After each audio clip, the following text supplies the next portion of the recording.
teoritis untuk mendeteksi keadaan tuh. Tapi sekaligus kita mulai melihat semacam sinyal dari dalam kekuasaan sendiri.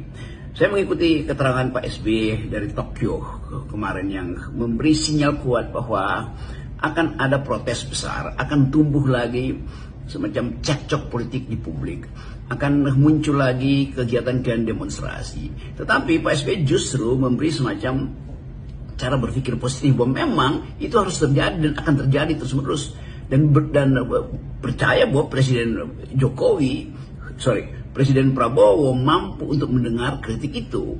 Kan itu yang boleh kita sebut bahwa Pak SBY itu jadi semacam sounding board dari kekuasaan, semacam tempat pikiran itu atau suara-suara publik itu dipantulkan kembali dari dinding kekuasaan melalui uraian dari Pak SBY yang bahkan mengucapkannya dari Tokyo atau kemudian dikutip oleh pers secara meluas. Jadi Presiden SBY mengerti keadaan. Kenapa? Ya karena dia pernah ada di dalam situasi kritis.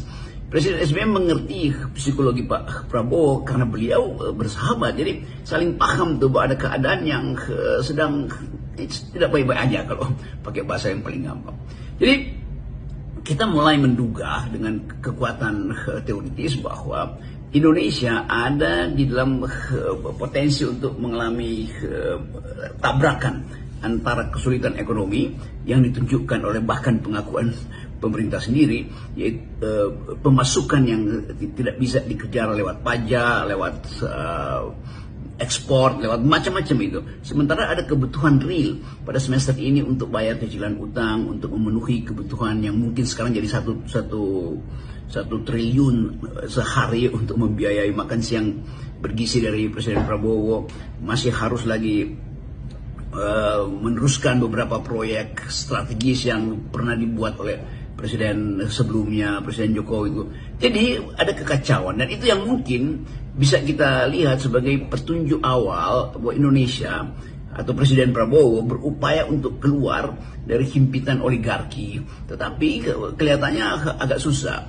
Presiden Prabowo memberi sinyal itu dengan menunjukkan atau meminta mereka untuk bersabar atau kompak mengalami semacam gelombang keresahan publik itu. Nah itu juga ketika kemarin para pengusaha itu berkumpul, udah 2 kali, ada 2 tahap itu, dan sangat mungkin ada tahap ketiga bahwa pengusaha juga akan dipanggil untuk memastikan bahwa mitigasi itu harus direncanakan dari sekarang tuh, karena bumping itu makin lama makin keras itu, ketidakstabilan politik maupun ketidakstabilan ekonomi. Kita membaca itu sebagai penanda bahwa ada sesuatu yang tidak terduduk dengan sempurna di dalam kabinet hari-hari ini. Jadi bagaimana kita harus membaca situasi hari-hari ini, Bung Rocky? Di satu sisi ada ketidaksabaran publik menghadapi situasi. Di sisi lain Pak Prabowo ini juga masih terus mencoba melindungi Jokowi dan keluarganya. Padahal kita mesti sampaikan bolak-balik bahwa ini yang menjadi salah satu beban berat di pundaknya Pak Jokowi. Ini jadi semacam faktor yang membuat diskon faktor yang membuat orang juga tidak lagi mendukung Pak Prabowo. Ya gara-garanya Jokowi dan anaknya Gibran Rakabuming. Kalau kita coba simpulkan lebih awal, misalnya apa nama keadaan hari ini, kan nggak mungkin kita sebutin this is the beginning of the end. Terlalu awal untuk mengatakan bahwa sesuatu sedang berakhir. Itu kan Presiden Prabowo baru 100 harian itu. Jadi kita melihat bahwa tahap ini tahap bagi Pak Prabowo untuk melihat ketidakseimbangan antara apa yang dia janjikan dan persepsi publik terhadap apa yang beliau janjikan tuh.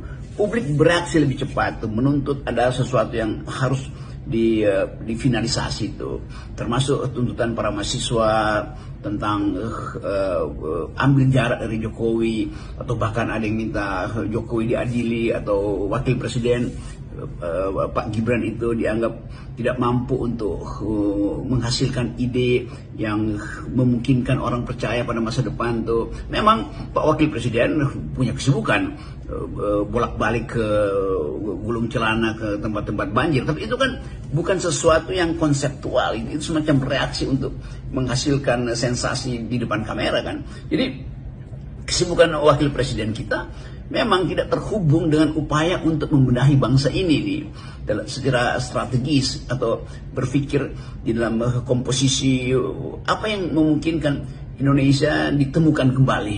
Ditemukan kembali artinya ada dalam kegelapan, dan kegelapan itu disebabkan oleh ayahnya sebelumnya kan. Jadi mestinya juga ada semacam refleksi dari wakil presiden bahwa ayahnya itu tetap jadi sorotan publik sebagai penyebab, entah penyebab yang determinan atau penyebab volunteer dari keadaan sekarang. Tapi tetap orang melihat bahwa Gibran itu tidak mampu, tidak punya kapasitas untuk menghasilkan ide untuk mengutuhkan kembali negeri ini yang disebabkan perselisihan politik dengan Ibu Mega misalnya kan. Jadi jembatan-jembatan konsesi politik ini tidak terbangun karena ketidakmampuan kapasitas untuk menghasilkan ide. Itu dasarnya. Akibatnya Pak Wakil Presiden yang memang disorot terus oleh publik untuk dapat popularitas, tapi bukan tentang hal-hal yang bersifat penemuan strategi itu. Yang tersorot adalah aktivitas fisik, aktivitas badannya dari Pak Wapres itu yang diintai terus oleh kamera lalu dipublikasi dalam bentuk pameran kehadiran, tapi hadir secara fisik itu nggak perlu ada presiden di situ kan, atau wakil presiden. Biarin aja ada lurah bekerja di situ, ada menteri teknis yang mengurus banjir misalnya. Nah, wakil presiden mestinya mulai membaca keadaan ini dan hubungkan dengan potensi terjadinya crack di dalam kabinet gitu. Poin kita tuh. Tapi oke, itu nggak mungkin kita tagih karena ya kita udah sama-sama tahu bahwa, atau bukan kita sama-sama tahu, tapi pengetahuan kita lebih dari cukup untuk melihat bahwa memang dari awal ada kapasitas yang kurang pada wakil presiden sehingga dipaksakan melalui manipulasi konstitusi. Ini juga jadi sorotan publik, sorotan internasional, bahkan tuh di Ekonomis masih menulis bagaimana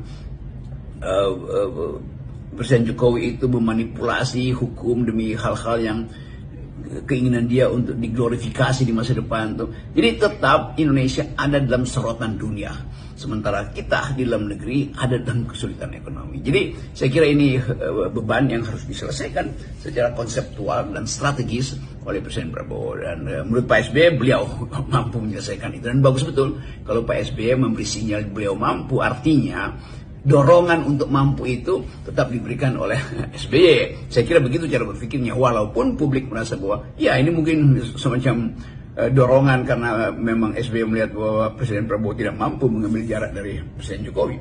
Sekali lagi kita hanya membuat analisis untuk memudahkan kita membaca keadaan hari-hari ini. Salam akal sehat. Salam akal.